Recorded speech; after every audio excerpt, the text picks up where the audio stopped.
এই পান্ডুর বাচ্চা, পান্ডু, কোথায় গেলি রে তুই হারামজাদা? কতক্ষণ ধরে তোকে ডাকছি, তোর কোনো খবর পাচ্ছি না। আরে আরে, কি হলো বুড়িমা তোমার? তুমি এত চিৎকার চেঁচামেচি করছো কেন? আমার কি অন্য কোনো কাজ নেই? কিসের তোর অন্য কাজ? তোকে এখানে রাখা হয়েছে আমার দেখাশোনার জন্য। মাসের শেষে হাত পেতে মাইনে নিতে তো দেরি করিস না। মাইনের কথা বলবে না তো বুড়িমা।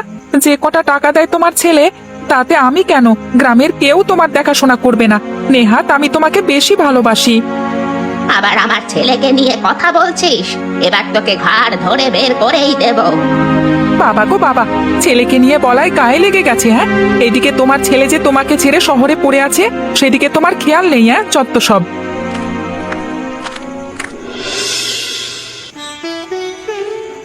ওমা, গরমের ছুটি দিচ্ছে, এবার কি আমরা কোথাও বেড়াতে যাব না? বাবা, তুমি মাকে একটু বলো না বাবা। এখানে আবার তোর মা কি বলবে? আমি বলছি ছুটি দিলেই আমরা কোথাও গিয়ে ঘুরে আসবো। কোথাও গিয়ে নয়, এবার আমরা দাদার বাড়ি যাব। বাবা, তুমি মাকে একটু বুঝিয়ে বলো না।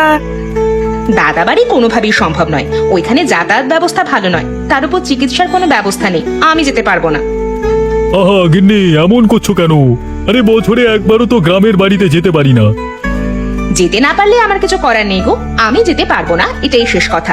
এদিকে তোমার মায়ের বকাবাজি শুনতে আমার একটুও ভালো লাগে না।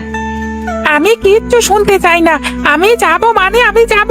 বাবা, তুমি মাকে একটু বলো না। গিন্নি এমন করো না, ও যখন একটু যেতে চাইছে তাহলে চলোই না। এবার গরমের ছুটিতে বাড়িতে গিয়ে ঘুরে আসি। তোমার সবকিছুতেই বাড়াবাড়ি। যদি কোনো বিপদ আপদ হয় না, তারপর তুমি আমাকে বলতে আসবে না, এই বলে দিলাম।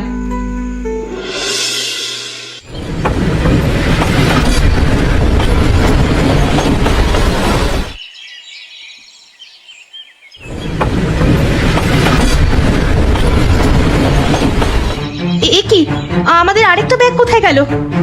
কোথায় গেল মানে? তোমার কাছেই তো ছিল। ওই ব্যাগ তো আমি আনিনি, তুমিই তো নিয়ে এসেছিলে। আরে বাবা, এতগুলো ব্যাগ একসাথে রাখা যায় নাকি? যেখানে বসেছিলাম সেখানেই তো রেখেছিলাম, গেল কোথায়?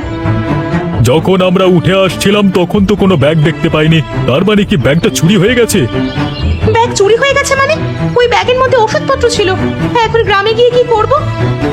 ভালো হয়েছে, তোমার জরুরি জিনিসপত্র এই ব্যাগে ছিল, আর তুমি সেই ব্যাগ ওভাবে ফেলে রেখেছিলে। কেউ হয়তো হাঁটবার সময় হাতে নিয়ে চলে গেছে যত সব। আরে বাবা, আমি কিভাবে জানবো যে তোমাদের বাড়ি আসার পথে চোর ছাচরের সঙ্গে এত দেখা হবে? এখন দাঁড়িয়ে দাঁড়িয়ে চেঁচামেচি করে কোনো লাভ নেই। ব্যাগ আর আমাদের হাতে আসবে না। যার নেওয়ার সে নিয়ে গেছে। এখন চলো গ্রামের পথে যত সব। চলো, আর কি করার, এই কারণেই গ্রামে আসতে চাইনি।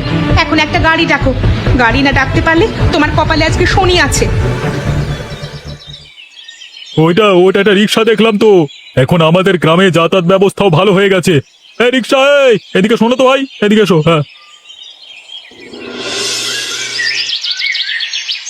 হ্যাঁ কতদিন পরে বাড়িতে এলাম। মা, ও মা, কোথায় গেলে তুমি? দেখো আমরা এসেছি। কে রে? আমার বাছার গলার শব্দ শুনলাম না, মনে হয় বাছা এসেছিস নাকি? হ্যাঁ মা, এবার আমি সত্যি সত্যি এসেছি। কয়েকটা দিন থেকে তারপরেই যাব। হায় হায় রে, তুই এসেছিস? আমাকে একটাবার খবর দিবি না? আরে পান্ডু, কোথায় গেলি তুই? আমার বাছা এসেছে, বাজার করতে যা। মা, এত ব্যস্ত হতে হবে না, আমরা সবে মাত্র এসেছি। তাতে কি হয়েছে বাপ? বৌমা, তুমি কেমন আছো? আর আমার দাদু ভাই, তুমি কেমন আছো? কতদিন পর তোমার সঙ্গে দেখা। আমি খুব ভালো আছি দিদা, তুমি ভালো আছো তো? মা তো এখানে আসতেই চাইনি, আমি জোর করে নিয়ে আসছি। চুপ থাক, যখন তখন বেশি বেশি কথা বলে ফেলিস। ভালো আছি মা, আপনার শরীর ভালো আছে? এই তো চলছে দিনকাল। আরে ও পান্ডু, কোথায় গেলি তুই? বললাম না বাজারে যেতে। এই তো যাচ্ছি আমি। এতক্ষণ লাগলো কেন তোর আসতে? তুই জানিস না বাড়িতে মেহমান এসেছে? আরে বাজার কি কম করেছি নাকি? এই কারণেই তো আসতে দেরি হয়ে গেল। তাহলে বাকি টাকাগুলো কোথায়? আমার হাতে তুলে দে, নাকি আজকেও বাকি টাকাগুলো মেরে খেয়েছিস? তোর বুড়িমা, কি যে বলো না তুমি। মেরে খেতে যাব কেন? আজকে কোনো টাকা বেঁচে থাকেনি। ভালোই ভালোই টাকাগুলো আমার হাতে দিবি, নাকি আমি গাল মন্দ করবো? হ্যাঁ, এই যে মাথার চুলগুলো দেখছিস, এগুলো বাতাসে পেকে যায়নি। আমি জানি কোন জিনিসের কোন দাম। আহা, ওর সাথে এমন করছো কেন? না হয় দুটো টাকা নিয়েছে তা বলে তুমি ওর সাথে এমন করবে? করবো না কেন? টাকা কি গাছে ফলে নাকি? কষ্ট করে টাকা জমিয়ে রাখতে হয়। তুই তো বাবা ৩-৪ মাসেও টাকা পাঠাস না। ঠিক আছে, এবার থেকে প্রতি মাসে টাকা পাঠাবো। আরে এখনো কি ছেড়ে দাও? পান্ডু, তুই যা অন্য কাজ কর গিয়ে ভাই। তুমি চলো চলো, আমার সাথে চলো।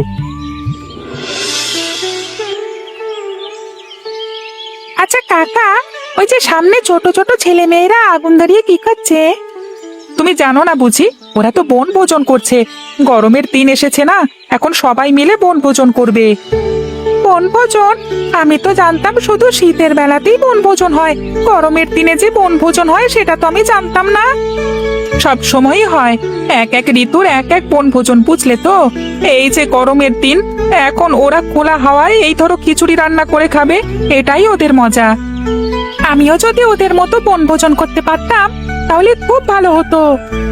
করতে পারবে না কেন? তুমি গিয়ে তোমার বাবার কাছে বললে তোমার বাবা সব ব্যবস্থা করে দেবে। সত্যি বলছো তুমি? তাহলে আজকেই আমি বাবাকে গিয়ে বনভোজনের কথা বলবো। ঠিক আছে, তাহলে এখন বাড়িতে ফিরে চলো, দুপুর হয়ে গেছে। না হলে তোমার মা আবার বকাবকি শুরু করবে।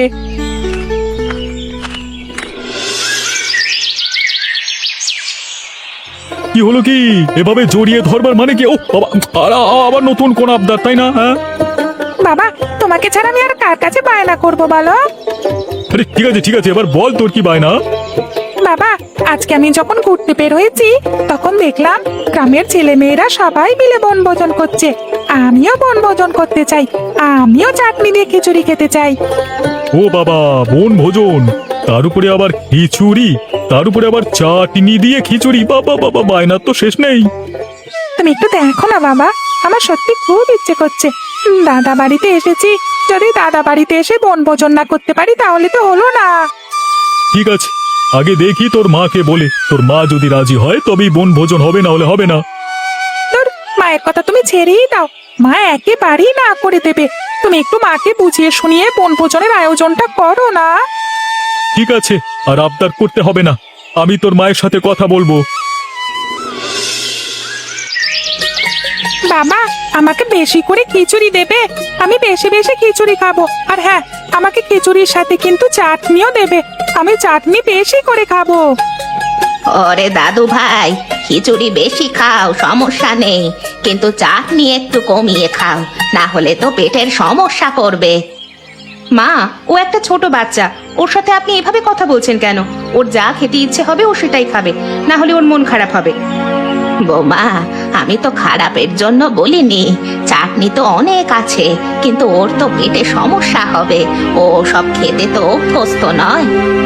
সেটা আপনাকে ভাবতে হবে না মা, আপনি আপনার খাবারটা শেষ করুন। আমার ছেলে কি খাবে না খাবে সেই বিষয়ে ভাবার জন্য আমি আছি। ঠিক আছে, তোমরাই যদি সবকিছু ভালো বোঝো তাহলে আর আমি বলে কি হবে, কিন্তু সাবধান। মা, তুমি খাও, সমস্যা নেই, কোনো কিছু হবে না, ও এসব খেতে পারবে। অর্পণ, তবে একটু কমিয়ে কমিয়ে খাবে, ঠিক আছে? উৎসাহ নিয়ে বেশি খেয়ে যেন পেটে সমস্যা না হয়।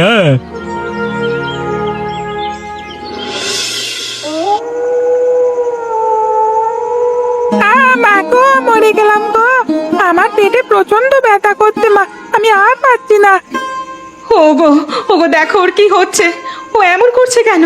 তুমি একটু ডাক্তার ডাকো না, দেখো ওর অনেক কষ্ট হচ্ছে। আমি কি করবো গিন্নি? আরে এখানে ডাক্তার পাওয়া যায় না, তাও আবার এত রাতে, কোনোভাবেই সম্ভব নয়। এই কারণে, ঠিক এই কারণেই আমি এখানে আসতে চাইনি। এখানে আমাদের কি করবার? তুমি তো নিজেই ওষুধ আনতে চেয়েছিলে, সেই ব্যাগ চুরি হয়ে গেছে, এখন আমাদের কিছু করবার আছে? তোমরা ঝগড়া করো না, আমার পেটে অনেক ব্যথা করছে, আমি মনে হয় আর বাঁচবো না। তখন কত করে বললাম চাটনি একটু কম খা, তুই তো আমার কথা শুনলি না, তোর মাও শুনলো না, এবার দেখলি তো কি অবস্থা হলো। তুমি এখনো আমার ছেলেটাকে দোষ দেবে? এখানে আসার কারণেই তো এই দুর্ঘটনা ঘটলো। আমি আর কোনোদিন এই গ্রামে আসবো না, কালকেই আমি শহরে চলে যাব। সে না হয় দেখা যাবে, কিন্তু এখন ছেলেটার কি হবে? তুমি তুমি তোমার মায়ের কাছে এসেছিলে না? দেখো তোমার ছেলের এখন কি অবস্থা। আর তোমার মা একবার দেখতেও এলেন না, সব সময় শুধু নাটক আর নাটক। আহা, তুমি এখন আবার এসব কথা বলছো কেন? তুমি দেখো ছেলের কি লাগবে। বুড়িমা, ও বুড়িমা, তুমি এখনো বলছো না যে তুমি কি খোঁজাখুঁজি করছো? এত রাতে জঙ্গলে কেন এসেছো তুমি? তোকে আমি বলতে বাধ্য নই, তুই শুধু আমার সাথে থাক, দেখ আমি কি করি। দাদা যদি একবার জানতে পারে না যে তুমি এ রাত্রে জঙ্গলে এসেছো, তাহলে তোমার খবর আছে। হ্যাঁ, দেখ, আমিও জানি এই রাতে জঙ্গলে আসাটা ঠিক নয়, কিন্তু এখন আমাকে জঙ্গলে আসতেই হতো। যে কোনো মূল্যেই হোক আমি একটা লতা খুঁজে বেড়াচ্ছি। লতা? এত রাতে তুমি লতা দিয়ে কি করবে? বেশি কথা বলিস না তো, আমার মেজাজ এখন খুব খারাপ। লতাটা তাড়াতাড়ি খুঁজে পেলেই বাড়িতে চলে যাব। তাহলে আমাকেও বলো, কিসের লতা খুঁজে বেড়াচ্ছ? তোমার যে চোখ, এই রাতে তুমি লতা খুঁজে পাবে বলে তো মনে হচ্ছে না। আমাকে বলো, আমি খুঁজে দিচ্ছি। আরে আহাম্মক, তোকে কে বললো যে আমি খুঁজে পাবো না? ওই তো খুঁজে পেয়েছি, চোখের সামনেই আছে। চল চল, লতাটা নিয়ে বাড়িতে চল।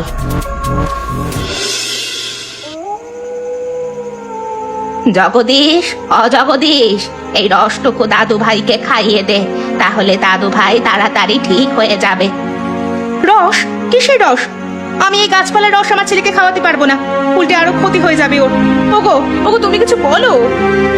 কিচ্ছু হবে না বৌমা, ছোটবেলা থেকে বাচ্চাদেরকে তো এভাবেই বড় করেছি। আমাদের গ্রামে সবাই এগুলোই ব্যবহার করে। আপনাদের গ্রামের সবাই কি ব্যবহার করে না করে সে নিয়ে আমার কোনো কাজ নেই মা। আমি আমার ছেলেকে এসব ছাই পাতা খাওয়াতে পারবো না, এটাই আমার শেষ কথা। আরে আরে, তুমি এমন করছো কেন? দাও দাও, আমি খাইয়ে দেই। কি হচ্ছে কি সাবিত্রী? তুমি মায়ের সাথে এমন ব্যবহার করছো কেন? আরে খাওয়াবে না তো খাওয়াবে না, তাই বলে তুমি মাকে আঘাত করবে? আমার ছেলের কাছে এসব ছাই পাতা নিয়ে যে আসবে আমি তাকে অবশ্যই ছাড়বো না। ও শুধু তোমার একার ছেলে নয়, ও কিন্তু আমারও ছেলে। মা, দাও তুমি আমার হাতে রসটুকু দাও তো, আমি আমার ছেলেকে খাওয়াবো, দেখি কে আটকায়।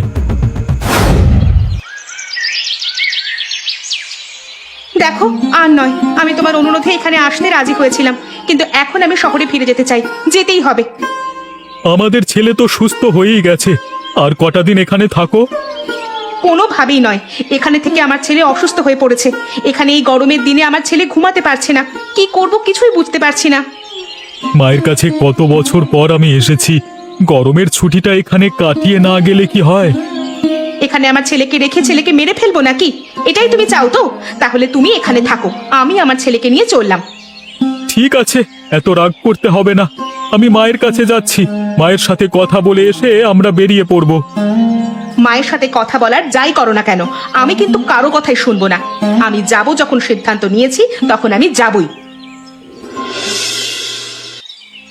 বিশ্বাস কর, আমি তোর ছেলের কোনো ক্ষতি চাইনি। ছোটবেলা থেকে তোকেও আমি এভাবেই মানুষ করেছি রে, এগুলো খাইয়ে তোর অসুখ সারিয়ে নিয়েছি। আমি জানি মা, তোমার উপরে আমার পূর্ণ বিশ্বাস আছে। ছোটবেলা থেকে তুমি আমাকে কিভাবে মানুষ করেছো তা তো আমি ভালোভাবেই জানি। তাহলে তোর বউ আমাকে কেন অবিশ্বাস করলো? আমি কি তোর ছেলের কোনো ক্ষতি চাইতে পারি বল? ওর ভুল হয়ে গেছে মা, ওকে তুমি ক্ষমা করে দাও। ও তো শহরের মেয়ে, এসব বিষয়ে কিছু জানে না। আমি ওর প্রতি কোনো রাগ ক্ষোভ কিচ্ছু রাখিনি। যদি আমার কোনো ভুল হয়ে থাকে তাহলে তোর বউকে মাফ করে দিতে বলিস। সে না হয় বলবো, কিন্তু এখন তো আমাদেরকে চলে যেতে হবে মা। আমাদের শহরে এবার যেতেই হবে, তুমি আমাদের বাধা দিও না। তোদেরকে বাধা দেব কোন মুখে? তোরা তো শহরের মানুষ, শহরেই চলে যাবি, আমার বুকটা তো খালি হয়ে যাবে। আমি বুঝি মা, তোমার কষ্টটা বুঝি। আমার সন্তানের জন্য আমার মন যেমন করে, তোমার সন্তানের জন্য তো তোমার মন তেমন করে। ঠিক আছে বাবা, আজকের দিনটা থেকে তোরা না হয় আগামীকালকে চলে যাস, আমি কিছু বলবো না। ঠিক আছে মা, আজকের দিনটা তাহলে থেকেই যাচ্ছি।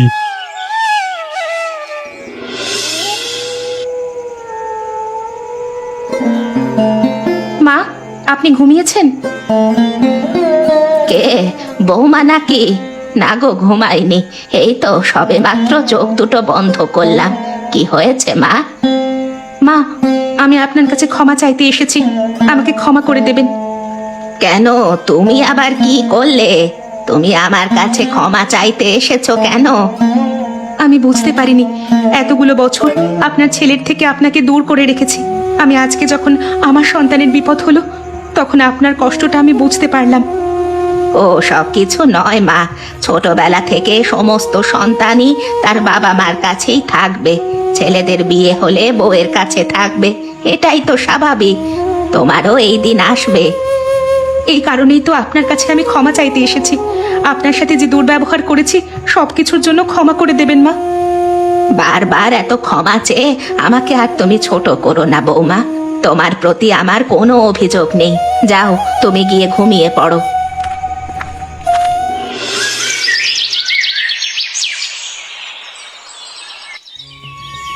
ও মা, আপনি এভাবে দাঁড়িয়ে কান্না করছেন কেন? আপনি এখনো তৈরি হননি? তৈরি হব মানে? আমি আবার কোথায় যাব? কোথায় যাবেন মানে? আমাদের সঙ্গে শহরে যাবেন। আপনি আমাকে গত রাতে বললেন না আমি আপনার মেয়ে, তাহলে মেয়ের কাছে থাকবেন না কেন আপনি? তুমি কি বলছো সাবিত্রী? এখানে এত চমকে যাওয়ার কি আছে? আমি তো ঠিক কথাই বললাম। মা আমাদের সাথেই যাবে। এখন থেকে মা শহরেই থাকবে। আরে না না, আমি এই ভিটে মাটি ছেড়ে কোথায় যাব? মা, আপনার ভিটেমাটি কেউ কেড়ে নেবে না।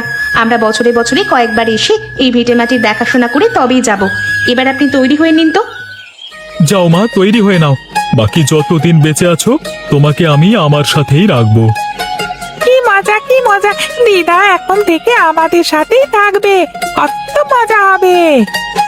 পান্ডু, পান্ডু রে, আমি গেলাম। আমার বাড়ি ঘর দেখে রাখিস, বুঝলি? আর কষ্ট পাস না, আমি তোকে অনেক গালাগাল করেছি। তুমি আমাকে ভুলে যেও না বুড়িমা, আমাকে মনে রেখো। আমি তোমার এই বাড়ির খেয়াল রাখবো সব সময়।